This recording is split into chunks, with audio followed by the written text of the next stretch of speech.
Hello, everybody. Welcome back to Indy Ice. I'm your host, David Trinka, alongside Ian Iverson and Lincoln Retzloff, as usual. And we are back after the Frozen Four and the 2025-26 college hockey season has come to a close. We'll be going over what happened at the Frozen Four, and now as our attention turns to the transfer portal, we'll be talking about that. Our good friend Brad Schloss probably won't be getting much sleep this week, so thoughts and prayers go out to him and all the other reporters on the portal. Anyway, so we'll do some quick weekend recaps. I know we were all in Vegas. Ian, I wish you weren't there because you probably were what made us lose. So we'll just start with Lincoln. When did you get there? How did it go? What'd you do besides the games? Yeah, I got there Wednesday night or Wednesday morning. Went out to eat, played poker at Mandalay Bay that night, and then pretty much just got up the next day and went to Tom's Watch Bar party at about Yep. 10, which was actually really fun. Hmm. It was like we got there at the perfect time. We were able to get a table, post up. That was actually a great location. Props to UND Alumni Foundation for snagging that down. It was bigger than I thought, and it led pretty Yeah. much straight to the arena when you walk through New York. So yeah, Yeah. and then after that, went to the UND game. Talk about that later, and then I don't know. Once UND lost, obviously stayed for the Denver game, and the rest of the weekend was pretty much the same. Just walked around casinos, gambled a little bit, or sat at the bar. So, yeah. What was your favorite food place that you went to, or you had dinner or lunch or anything? Oh, that's a good question. And what Tom's was is your favorite part of the whole trip? I like Tom. I think Tom's just in general, the food. That was probably my favorite part of the trip. Just hanging out there before the game, before our hearts were broken. So, and the Yeah, food was good there too. So, yeah, I'll just say that right. place. Yeah, for me, I got in Wednesday afternoon about like 4 o'clock. Checked into the hotel and then just walked around, waited for my buddy to arrive in town, and then the next day, like Lincoln said, well, actually, I guess the night before, I just think this is a funny story. I was there 3 months ago in Vegas for a work trip, and the only liquor store I knew of was across the street from the Conrad, which is like a mile and a half walk from my hotel, or maybe even 2 miles. And I wanted Captain Morgan shooters to bring into the game, and every CVS, any drugstore I went into didn't have them. So we walked all the way down there, and it was 10:45 when we got there, and it was closed. It closed at 10. So we were in shambles and had to walk back, but um, yeah, that was the first disappointment of the weekend. I look like an idiot. My friends are all bitching at me, but and then yeah, I went to Tom's watch party again, like you said, Lincoln. It was a great atmosphere there. It was a great bar to go out. We got there at the perfect time. I got a great spot next to the bar and right in the middle of all the action, honestly. It was a great spot. And then went to the game, and then stayed for the second game. Went out to lunch with a couple buddies the day after that. Uh, got after it on Friday night, and then went to the game on Saturday, and then had to call it a little bit early because I was leaving Sunday morning. So that's what I did.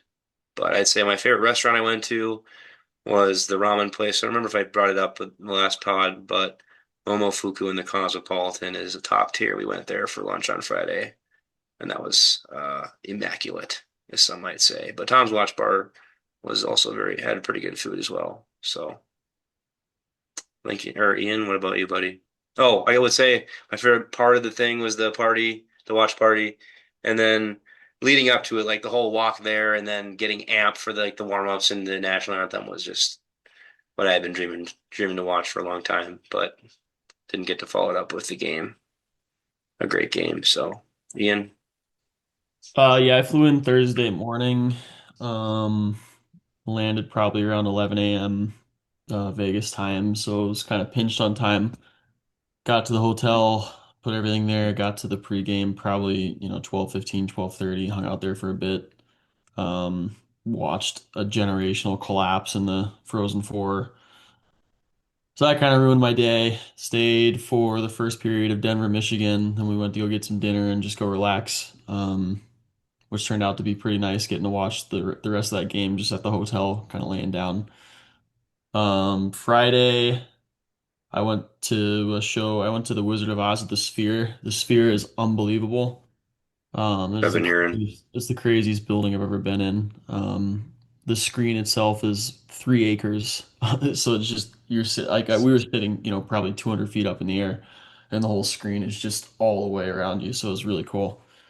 Then we just kind of, walked around a bunch.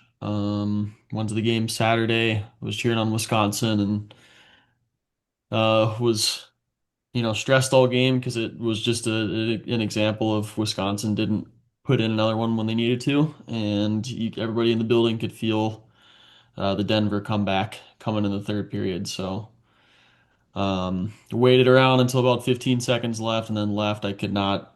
I had my back turned to Denver winning, and I just couldn't watch that. Um, Damn. Back. Yeah, Saturday I had You should breakfast. just not come to anything No, and cheer for a team. If you so want bad. a team to lose, you should just cheer it for them Yeah, because it seems to work for you. yeah. Would you cheer for in the Michigan Denver game? Denver. Okay, well, whatever then. Yeah. So I was the one win is the one that, Anyways, What um was, sorry, yeah. went to breakfast, got steak and egg breakfast at Ellis Island on Saturday morning. That was pretty nails. Free mimosas all morning. That was a good time. Nice. Yeah, and then Sunday, just kind of hung around in the morning and then we left. I had like a 2 o'clock flight, so got back here and got home, around 8 o'clock, did some laundry, yada yada, and Nice. started watching the portal. So there's a lot to talk about there, and we'll get, but yeah. Yeah. What was your favorite restaurant then that you went to? Is it the breakfast spot or We didn't really go to a lot of restaurants. I would say that's probably the best. It was like a $15, you got like a 10 or 12 ounce sirloin and eggs and nice toast, and it that's was good. good. Sweet. Yeah, looks like we all got after it, even though a disappointing loss um, for UND. But I guess we'll get into the breakdown of that game. So, yeah, obviously UND took on Wisconsin in the first semifinal game of the Frozen Four. Uh, the game UND came out pretty slow. Uh, it kind of resembled the game that then they played against Duluth and lost in the NCHC playoffs. But yeah, in the first period, Wisconsin had 18 shots and North Dakota only had 4 shots on net. Wisconsin had, I believe, the puck went down in the far boards, the corner, and Kernan tried to break it out, but he ended up throwing it right to the Wisconsin player who drove in and just sniped it bar down on Spooner right to the right of his ear. And yeah, they went up 1-0. And then you're like, shit, all right, this is real. And then the play goes on, and then the defenseman for Wisconsin, I don't remember who it was. Let me check here. It would have been great. It's not showing me. Uh, Zelenov, or no, it would have been Ben Dexheimer. He's a unit, that guy. He made it just a disgusting pass through, and Ryan Botterill went in and uh, took a shot on Schooner. It went under his arm and then leaked through, and they were up 2-0 in just 27 seconds. So the rest of the game was kind of boring. Just Wisconsin outplaying UND in the second period. North Dakota was more in it than they were in the first. They had 12 shots, and Wisconsin had 7. So through 2 periods, Wisconsin had 25 shots and UND had 16. And then in the third period, Wisconsin once again outshot North Dakota 12-6. And final shots on goal were 37 in Wisconsin to 22 for North Dakota. And then UND scored with 53 seconds to go in the third period. So basically, too little, too late. UND won the face-off battle. Wisconsin won the block shot battle. UND went 0 for 5 on the power play. Wisconsin went 0 for 2. So both the penalty kills looked good, but UND just couldn't get anything going on the power play. They were dishing it around. The puck was bouncing all over the place, um, bouncing over sticks, people missing the net. missing passes, missing breakup. A lot of the time they were just they'd have it in their own zone and then they just clear it to the middle of the ice and like what are you supposed to do that? You got to move the puck. You got to possess the puck and move it out and break it out. They just didn't do that. Uh, yeah, Wisconsin wanted it more. They worked harder. And yeah, just too little, too late for UND. If they had some good chances, some that bounced over the stick. I know Tyler Young swatted at one and it just went over his stick. He just couldn't get a stick on it. And then Rushney had a just disgusting play through a couple guys. Like I want to say, is it through three defensemen and just barely put it over the crossbar on the backhand. So if UND gets one a Hit little the bit earlier than crossbar. that, it hit the crossbar. You sure? I Yeah, thought it just went over the net. hit the crossbar. Um, so if they score one of those, I mean UND's it could be a tie game and We hit UND's the in post like overtime. 3 times, right? So I don't know how many times we did. I was on the other side of the rink. So yeah, I mean it sucks for UND. That loss doesn't define the season. Obviously, UND had a great year. That's really nice to be back in the Frozen Four. Uh, I was stunned after we lost, but I had a lot of training as a kid losing in that game, so I guess I was kind of ready for it. Um, so yeah, what did you guys think? I just thought Wisconsin was kind of the better team. UND just didn't have a spark all game. I thought Spoonar played really good enough to win the game. When you face 37 shots, and your team doesn't do you any favors, it's hard to win. So he was good enough in the third, and I was really disappointed in UND's power play specifically, let alone the fact they had a 5-on-3. You got to score one there. Like that's just ridiculous to me. And I don't know. It was just a lack of execution from the guys. I don't know. It is what it is. It was once again after you lost, you're kind of stunned, but when they play like that, you're kind of just like, oh well, like, if they want to play like that, they can lose. So it is what it is. But yeah, just honestly, probably the most disappointing game we could have had. Yeah, I mean, it was just a classic goalie game. Hauser played out of his mind. Um, Wisconsin obviously either out scouted us or just had the edge on us because they were about as perfect in the neutral zone as a team could be. Um, it's disappointing.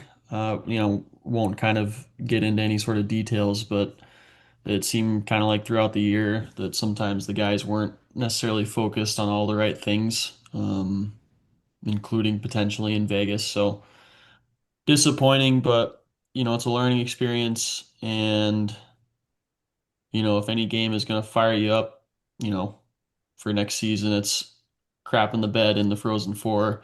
And I think they all understood that. You saw Strinden's big post-game interview, just basically crying, saying sorry to the fans, like Yeah, that tore me basically apart inside. yeah, and I'm like, it was great to see that because it's one thing to play like that, but it's another that you understood you played like that. Um, and so I think the team's okay. I think they'll be hungry next year, and with some of the pieces that are moving, I think Dane is on route to having a full-on team with his own culture this coming year, and I think that'll probably be in our favor. So. Yeah. Can't be mad about the season. 15 new players, brand new coaching staff. You reached the Frozen Four. It really sucks, the way you played in the Frozen Four, but it's a hell of a lot better than it could have been. Yeah, it sucks, I guess, a little bit more. I think it sucks a little bit more just because I mean UND had such a great team. They were complete down everywhere.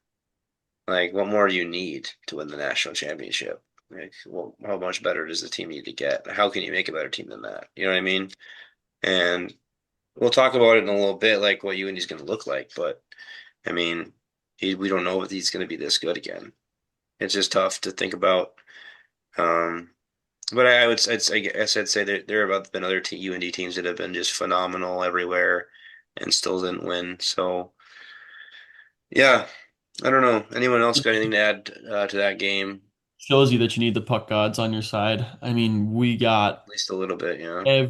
Wisconsin got every single bounce possible in that game. I was telling my dad that the whole night. Like the ice for one was just super bouncy. The boards were lively. And like every time there was kind of a loose puck, a loose bouncing puck, Wisconsin was just on it and would get it right on their stick and generate chances. So, I mean, same thing with you saw Denver. Denver literally, you can say they won because they're a great team. I mean, a lot of it had to do with just the puck gods being on their side. You get outshot double both nights and still pull off, two wins. It's just some things are fate. So, Yeah. Lincoln, you got anything to add there, bud? Yeah, I kind of agree with Ian. Like there were you did have a few chances. The Reshny Yeah, chance. absolutely. Ollie had a nice shot, and I think Kroll had one Yeah, too. So it's not like they didn't have great A's. They just Wisconsin got good goaltending, and UNI just didn't generate enough. And it just come for me. It just comes back to how bad those power plays were. It's like they couldn't get you Wisconsin their got own. to score on one of those. Yeah, and even if you don't score, it's like get them in their own zone and get them tired because that's kind of what UND's done all years. They just tire teams up by the third and then they come back and win, and they just Hmm. couldn't do that at all. So it was disappointing. Yeah, for sure. Uh, well, let's go into. I mean, we don't really have to talk about the Denver Michigan game. I mean, that game was pretty even, like we knew it would be. You guys got the prediction exactly right with the score. The final score was 4-3, Denver winning in overtime. I guessed overtime win for Denver, but just 3-2. So good job on you guys for that. Uh, Ian's prediction for the championship was wrong. He said 17-0 UND. Um, yeah, we both had 3-1 UND and Denver, me and Lincoln, and then everyone had UND beating Wisconsin. I think everyone in the country kind of pretty much had UND beating Wisconsin. I don't think a lot of people thought that was going to happen. But hats off to Wisconsin. They played a phenomenal game. Got great goaltending. They did exactly what they needed to do to win. Uh, and good for them. They deserved to seriously, yeah. win. It wasn't a game UND really deserved to win the way that they were playing. And that's what's most disappointing about it, I think. Um, you guys got anything to Wisconsin's add back, about baby. they are? It's good to see Hastings really start to build his culture over there. Well, Wisconsin been out of it for it's so long, and it's nice to they see him they back. are back, but at the same time, like we don't really know if they are back because Wisconsin does this every time where they have a really good team, go on a run to the national championship game, either win it or lose it, and then they're dormant for a couple of years, and then they go back to they just go straight all the way back to the national championship, win it or lose it. 2020, 2010, they lost to BC, went dormant for 16 years, and then they finally made it back. In 2006, they went all the way and won it, but they don't go to the Frozen Four and not make the championship game. It's interesting statistically looking at it that way because Wisconsin, I want to say since 2000, to my recollection, and I know pretty much every single team that's been in every Frozen Four since 2000. Wisconsin's been in it only three times, and all three times they've been in the national championship. So Yeah. Another weird thing that was just, fate. UND was 3-0 against Wisconsin in the NCAA tournament before this weekend, and Wisconsin yeah, was 3-0 against Denver in the NCAA tournament before this weekend. So, interesting. That's yeah, good. That's I an was reading that interesting one. on the Jumbotron when they were showing it. Oh, I didn't know that. Yeah. That's a really good pull there, Ian. Nice job. Um, yeah, and then the championship game, Denver, Wisconsin. It really looked like Wisconsin was playing the exact same game, and Denver was happening. The same thing was happening to Denver, where uh, they were getting hell outshot. They were getting even more outshot than UND. I think they had maybe four shots midway through the second period, and they went into the third period down 1-0. And I had alluded this to a Wisconsin fan next to me and my buddy Jack. Last time Mike Hastings was in the championship game, he was up 1-0 against Denver, and they lost 5-1. And Oh, that then was such a bad game. My Wisconsin fan, who was really nice all weekend, didn't get his name, but he was just phenomenal. Uh, he said he was like, just don't say that now. Don't remind me because he knows all that stuff too. But yeah, and then Denver scored 12 minutes left about, which I believe is when the first one of the five was scored in 2022 when they won. And then they scored again with like 5 minutes to go to take the lead. And then rest is history. Denver went on to win their 11th national championship. That is still a record. So Very David Carl like to go and win. I mean, Denver is just they're a dynasty now. We got 3 in 5 years. They are the first, I would say, honestly, modern dynasty since Boston College, if you want to say them, because they had 3 in 5 years as well in 2008 till 10 and 12. So uh just good job to Denver. I guess it was. I mean, I wanted Wisconsin to win. I wanted them to keep it close and tie it up, but at the same time, like I think it's hilarious. Big Ten can't win a championship, and then at least they kept it in the conference. I guess it's whatever. If they're gonna win, it's whatever. It's gonna happen. David Carl is just a god. He sold his soul to the devil. He's the best coach that I can think of. Anyway, so anything? Anybody else got anything to add about the championship before we head into The the? classic goalie game. Like UND Michigan had the same thing in 2024, whereas like we were pretty much rolling Michigan. We were only up a goal going into the third period, and it's like, well, shit. Um, can't go into the third only up a goal with how you played. So yeah, sucks to see Denver win it again, but again, you know, Big Ten is still trophyless, so I want to say real quick, I thought the Wisconsin fans were extremely classy this weekend. I didn't run into any problem. I don't know what you guys saw. I didn't run into any problems at all with them. The ones that I did, well, actually, there was one that was really annoying, but he wasn't a Wisconsin fan. He just was cheering for Wisconsin. He was being really annoying behind us, but he let us know he wasn't traditionally a Wisconsin fan. But leaving the game on the national championship, uh, we were walking out, and they were giving out these like uh, Coca-Cola koozies with the Frozen 4 logo on it, and Coca-Colas. I don't know if you guys saw that. Uh, I didn't grab a Coca-Cola, but I grabbed some koozies. But there's this Wisconsin fan walking ahead of me, right in front of me, and I hear to my right this random fan go, "Wisconsin sucks" or something like that. Wisconsin still sucks. Something super aggravating, and the guy looked to his right, and I looked to my right, and it's just a Sioux fan yelling at a Wisconsin fan, and they start getting each other's face and literally start squaring up and shoving each other, and I'm like, I literally turn around, I'm like, boys, like, what the hell? Come on. And why is it our fans, bro? Why are they so toxic? It's dumb Our because fans they are beat us. Don't chirp. That's just like they're so toxic, bro. Like, get it's over it's it. They it's won. because it's the drunk obnoxious fans that go to these events. Like the Frozen Face Off was the same way. Like the normal Sioux crowd was not at the Frozen Face Off. It was just a bunch of drunk assholes trying to start Well, fights it's and just like you're looking for a fight. Like, go somewhere else, bro. Like, you don't have to make us look bad. Don't do it wearing UND stuff.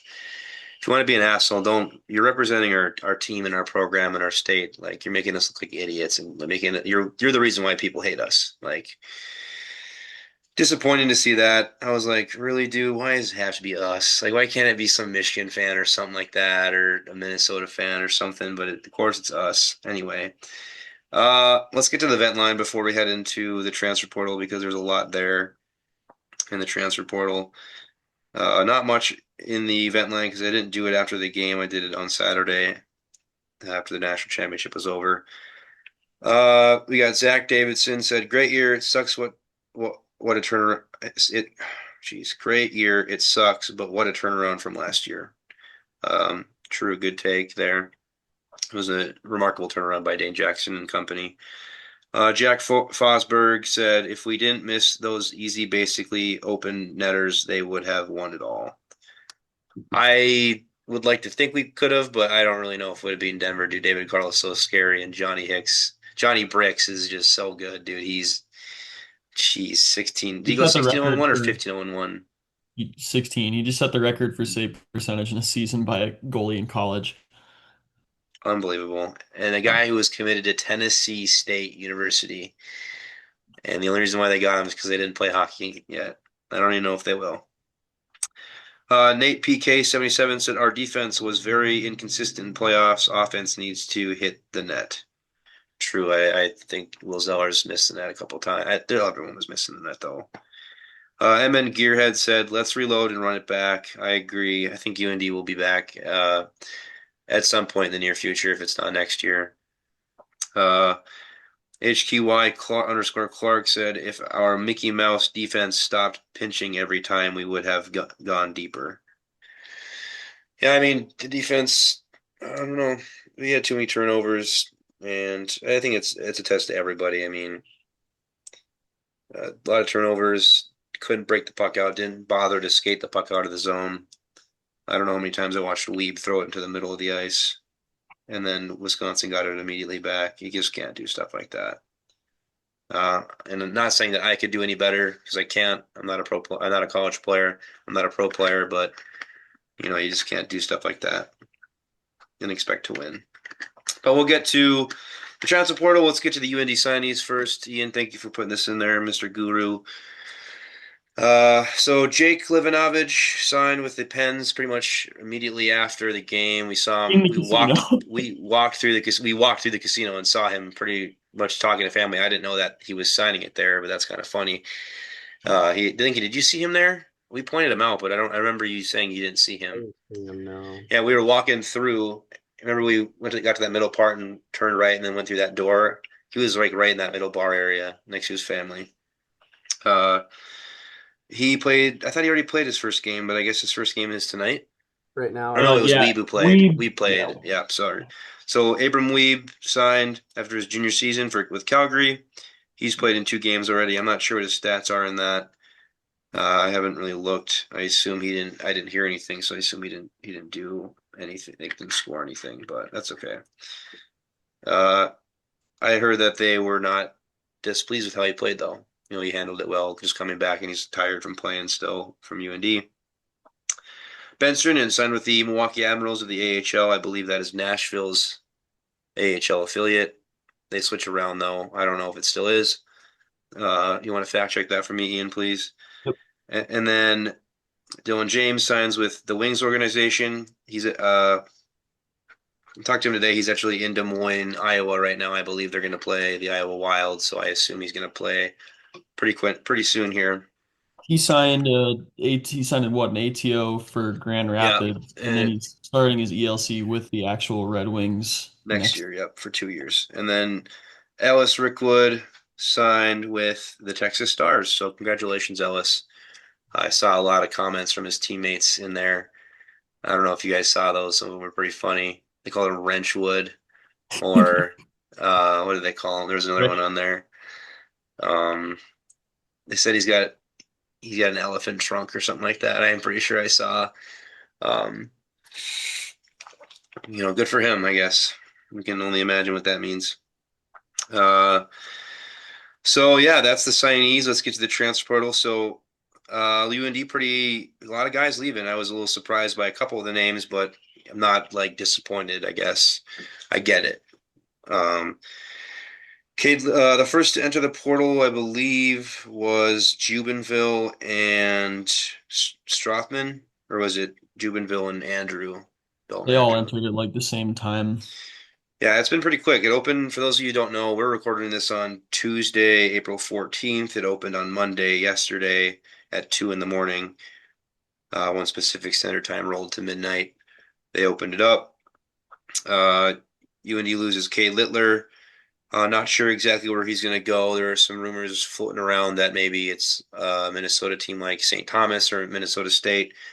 The only reason Minnesota State's in the talk is maybe because he was committed there before UND and then decommitted after uh, what's it? Mike Hastings left for Wisconsin. So maybe he'll end up there or St. Thomas. David Klee just committed to Notre Dame. He exits the program after a year. I was a little surprised that he left after only a year, but I get it. If maybe he wants more playing time and doesn't think he'll get it. And then Andrew Strothman just announced he'll be going to Quinnipiac. Ian Engel is uncommitted after only playing 2 games with UND this year. Dylan Andrew accepted an offer from Long Island. He'll be going playing there. Jane Jubenville will head to Omaha. Not sure about what Zach Sandy will be doing.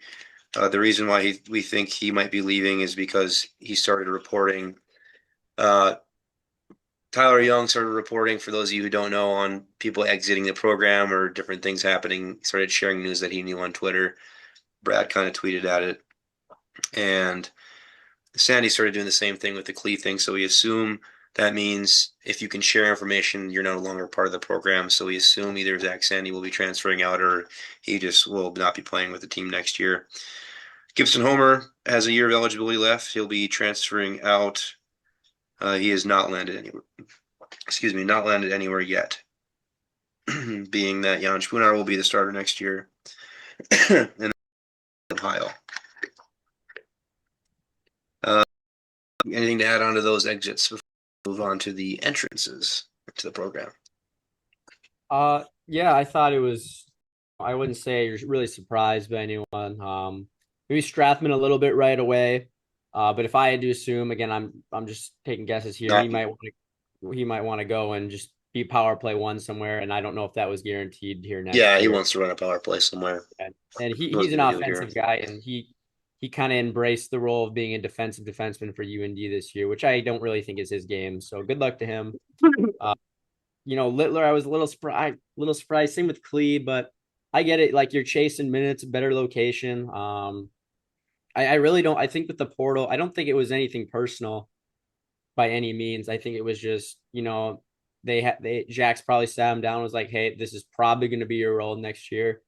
We understand if you're going to leave, not personal. Thank you. That's the best way to do it. Just Mm-hmm. cut to business, and hopefully that's how it went. But I'm excited. Juvenville is going to Omaha. It'll be fun to keep watching him. I got a feeling he's gonna play a big role there. I really like the way he did play when he was here at UND, but UND's roster is just so stacked. So it is what it Right. is. But yeah, that's just part of the game now. So I wouldn't get mad at any of the players. I get why people are mad at Boisvert last year, and then he went and had a crappy season, which is kind of funny looking back. But there was a coaching change, and it is what it is. But guys, at the end of the day, they're trying to make the NHL, and they want to do it the best way they possibly can. So you gotta, at the end of the day, tip your cap to them, and they showed up and gave their service to UND. So Right. Yeah, And go ahead, David. no, you go ahead, buddy. Yeah, I mean, to Lincoln's point, we kind of kept all of our top end talent, and I think that's why people had a sour taste about Boisvert and McLaughlin because they were some of our top Mm, scorers. But these are guys that I would assume, we're told you're probably going to stay on the third and fourth line, and for guys who are like Strathman and Littler going into their junior year, um, you know, Juvenile too. It's a situation where you're like, hey, and we said this all year, like a lot of our third and fourth liners would probably be top six guys elsewhere.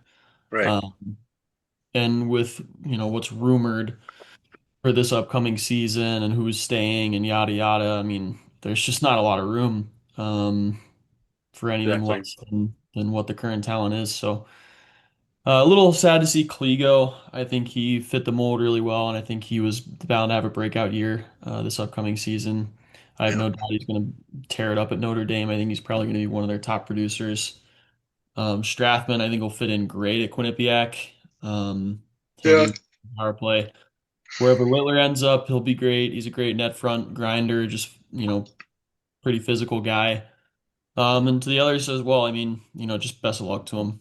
Can't hate him. Right. Yeah, Strathman had a good year.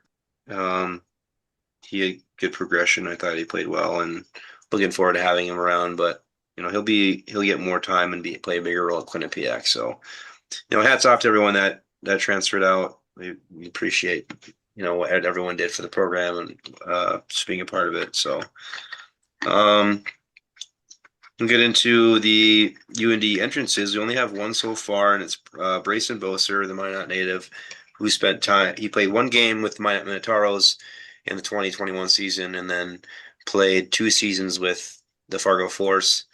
Had the pleasure, actually, me and Lincoln, when we went and toured the Fargo Force facility, the Shields Arena, in this summer of 2023. Um, I believe that was after his first year there, maybe. We sat down and interviewed him. That never aired because it was my first interview, and I messed it up. I didn't like mess it up, but it just wasn't good. The whole thing was just kind of chalked. We didn't really know how to film it correctly, and it was just we ended up just uh, trashing that whole thing. We interviewed him and Harper Bentz because Harper Bentz is from Moorhead, so they gave us the two guys who were closest to home, and now he's a part of the program. So really happy to have him. He's a defensive defenseman. He had 7 points this year and last year. He'll be coming in as a junior. I believe he had 2 goals and 5 assists in both years. He played 36 games in his freshman season, and then only 30 games, missing 6 at the beginning of the year this year for ASU. He's scored 2 goals against UND in his career so far.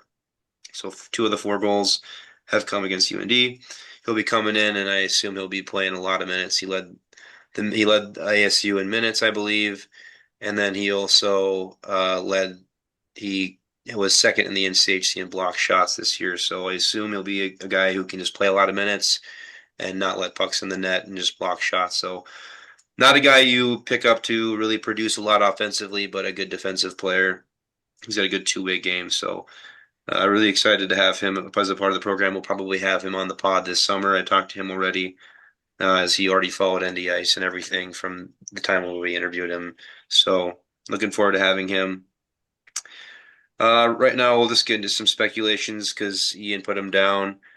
JJ Weebush is in the talks right now. He's a big forward from Penn State. He's just talented player. He could fit in here.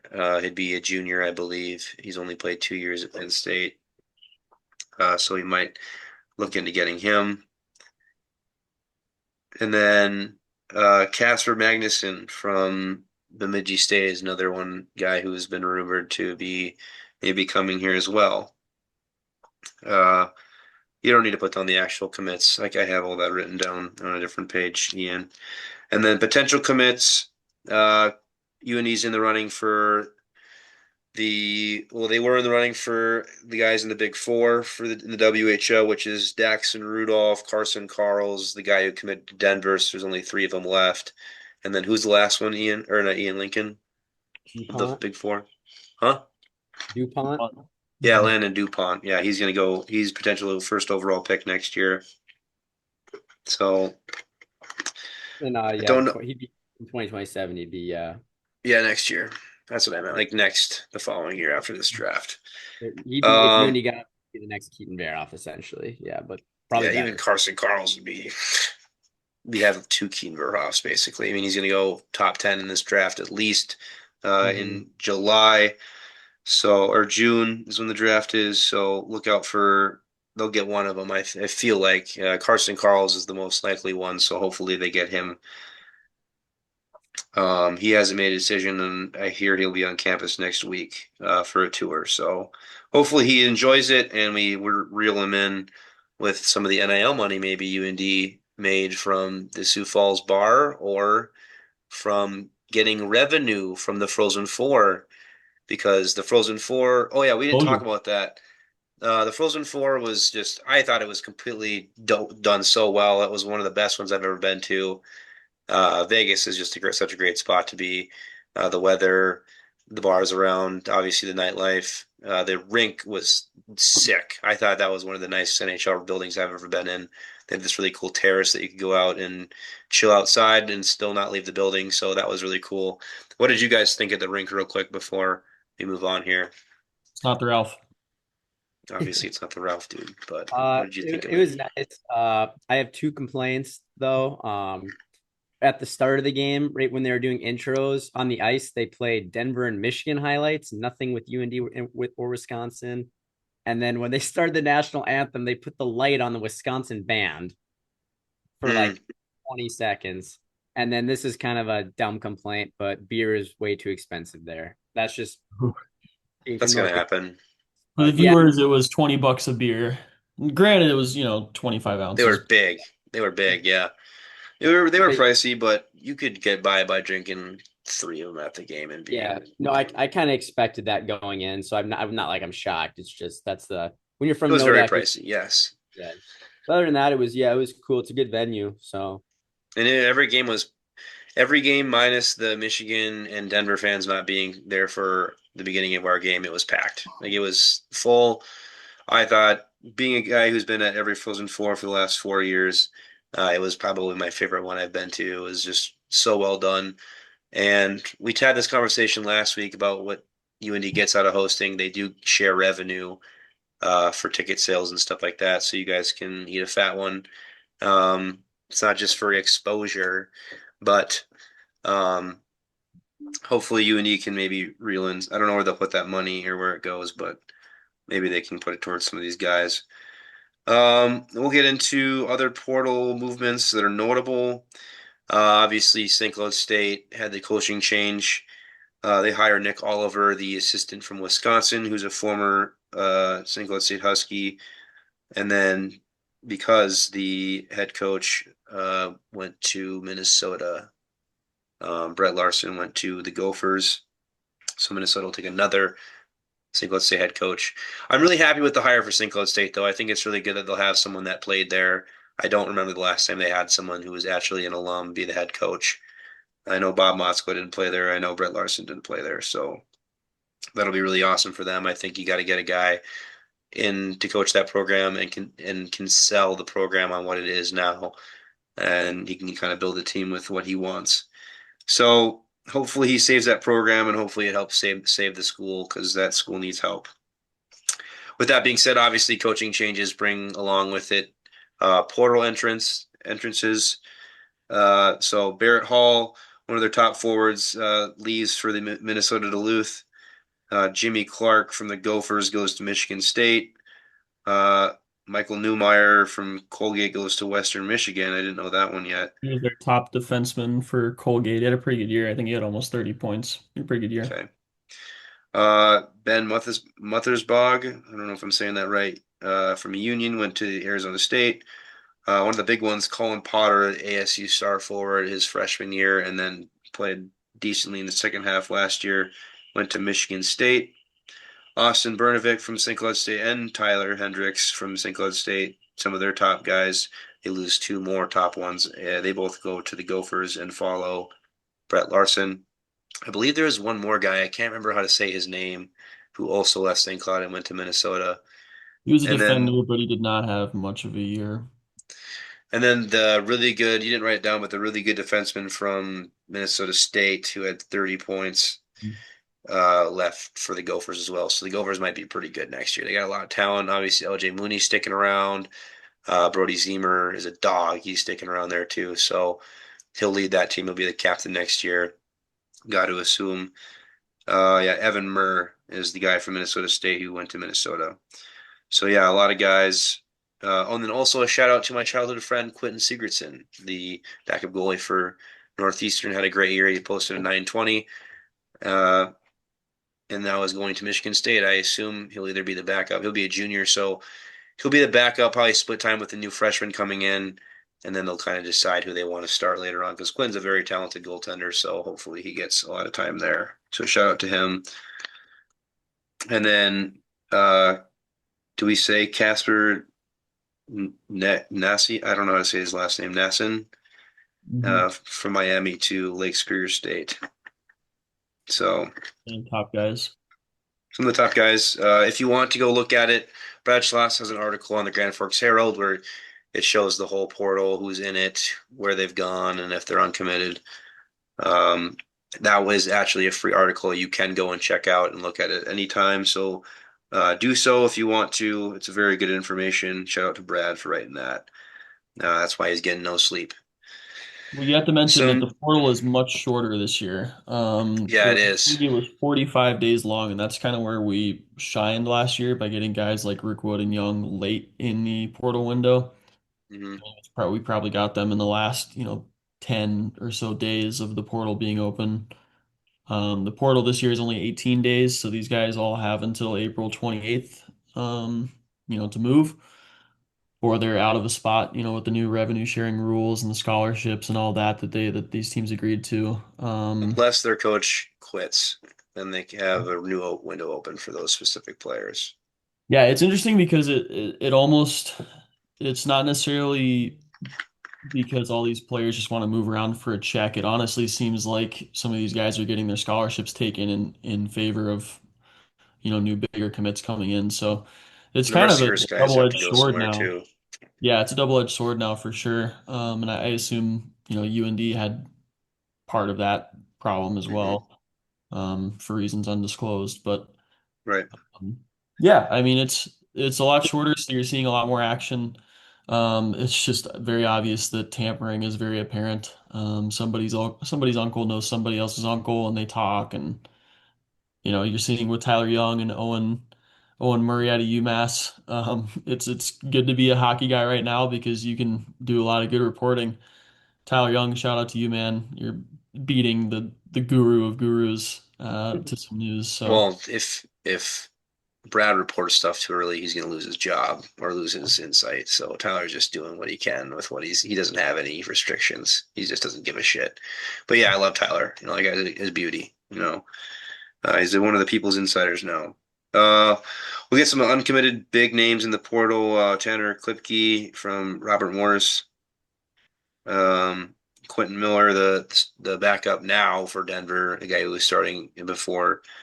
Um, Johnny Bricks took over the net and just I'm so scared of him. He's going to be a problem next year. And then maybe he won't. Maybe he'll have a crappier year right at the beginning, kind of like Hampton Slakinski and the BU goaltender did, and Yegorov. Matt Davis. Matt Davis didn't have a great year to start after the Natty too. Yeah. So Quentin Miller, DU, he'll be going somewhere we don't know yet. JJ Weebush, we obviously talked about. It sounded like he was between us and Wisconsin, and then someone confirmed earlier that it was not Wisconsin today. I believe that was Tyler Young who confirmed that. Thank you, Tyler. And then Casper Magnuson, talked about him. He's from Bemidji, and then the Quinnipiac goaltender Dylan Silverstein is also in the portal. And you got anything to add to that? Any names that weren't mentioned that you guys want to mention? Probably the best name in the portal, Rourke Appleby. What an incredible name that is. That is a He's good a name. goaltender from Lake Superior State who's going to Quinnipiac, assumedly to either take a backup or even a starting role there. But Rourke Appleby, that is an awesome name. It is. So the NHL playoffs are going to start rolling around here. I believe everyone's pretty much at 81 games played. Um, Sorry, excuse me, I'm chewing real quick, but uh, the Ottawa Senators are in the playoffs, baby. After a terrible year of goaltending, they are in the playoffs. So Jake Sanderson, Shane Pinto, and Tyler Clevin will be playing in the playoffs this year again. And honestly, if Ottawa had half decent goaltending all year or good goaltending, they'd be a top team in the NHL, in my opinion. I think a lot of people have kind of thought that for a little while now, but just horrendous goaltending all year. I think they have the lowest goaltending in the entire NHL. But now that Omar's in a better headspace, I know we don't talk about the NHL much on this pod, but let's go over kind of who's going to be playing. I don't know when the playoffs start for sure. I know the season ends on Thursday, and then they'll kind of hop into it. Ottawa will either be playing Carolina or Buffalo, depending on if they pass Boston as the second to the first wild card spot. If they stay where they're at, they'll play Carolina and Jackson Blake. If they uh, pass Boston, they'll go to Buffalo and play Buffalo, who is making their first playoff appearance since 2010. Kind of the Wisconsin of right now in the NHL. So hats off to them for making the playoffs. I know that's a long-awaited, um, just long-awaited drought to end for the Buffalo fans. Other guy, let's see, who would be going in the playoffs this year? I mean, Livanovich. I don't think Livanovich will play, but his team will be in it. He definitely could play. Uh, Let me just go over the NHL teams in the playoffs so people can kind of do the math at home if we forget a Sioux player on one of these teams. Brock Nelson. Yes, give me a second. Haven't gotten to the West yet. So Buffalo, Tampa Bay, and Montreal, Carolina, Pittsburgh, Philadelphia, and the two wild cards in the East are Boston and Ottawa. Those are all locked up. So there will not be any JBD or anybody on Detroit. I don't know if Troy Stetcher's still there or not. I haven't checked. Um, Colorado leads the league. They won the President's Trophy. That's Brock Nelson. He'll be playing and have a run for the Stanley Cup after winning a gold medal this year. The Dallas Stars and the Minnesota Wild are the 2 and 3 in the Central there. And then Vegas Golden Knights, so Cole Smith will be playing in the playoffs. Edmonton and Anaheim are the 2 and 3 in the Pacific. And then the two wild cards are Utah and the LA Kings. So Nick Schmaltz will be playing in the playoffs as well for Utah, and then uh, the Kings as well. I can't remember right now on the top of my head who we have in the NHL right now. What are some Bernard names that? Foster, but Detroit had an absolute collapse.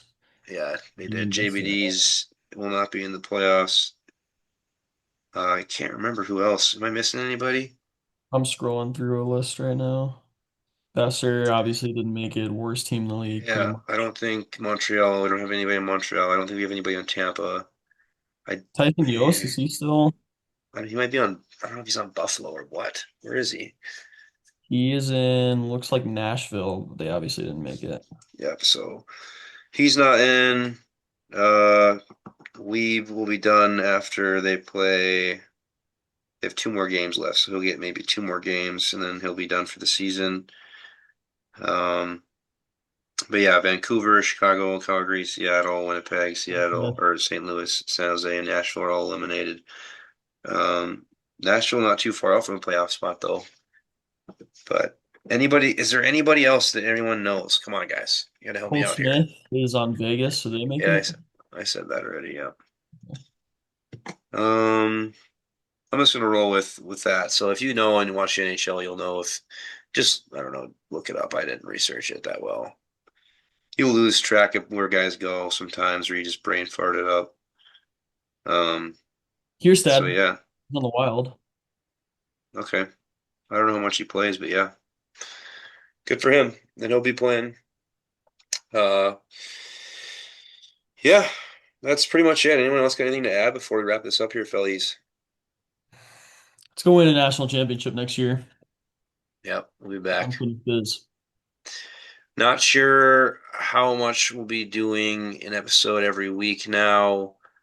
I assume we'll do another episode as the um, portal rolls around and we figure out who we were going to get. And then we'll do hopefully, uh, and then we could have Clay Mathick on too once his baseball season stuff kind of rolls up a little bit. We'll be able to do that. And then, yeah. So, When's yeah, the home by three collab coming, David?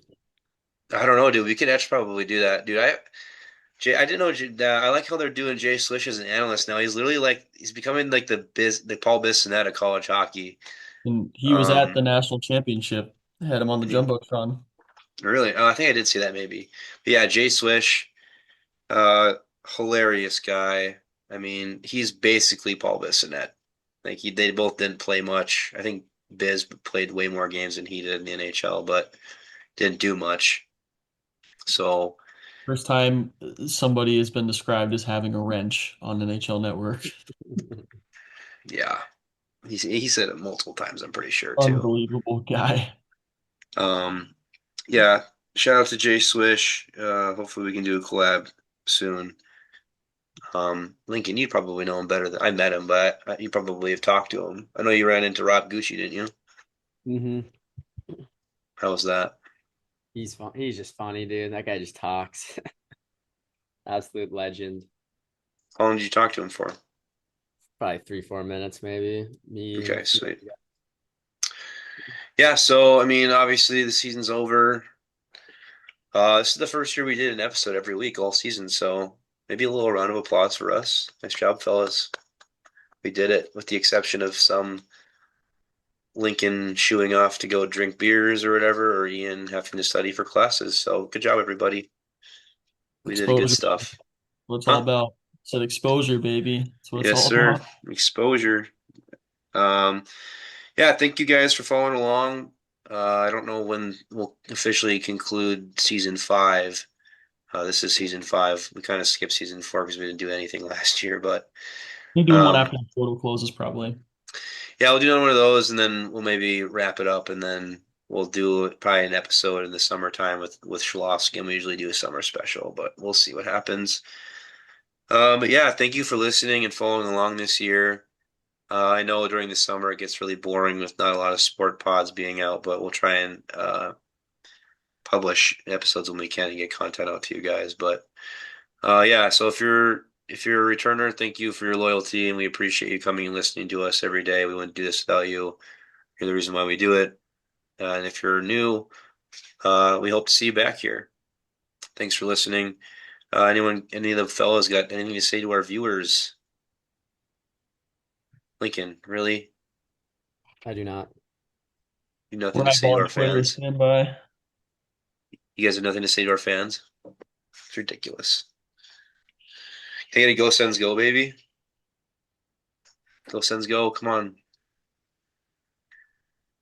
You guys Tyler suck. Young, as of 2 minutes ago, already got the Saratoga water in the stall. Hashtag pro for Jake Livanovich.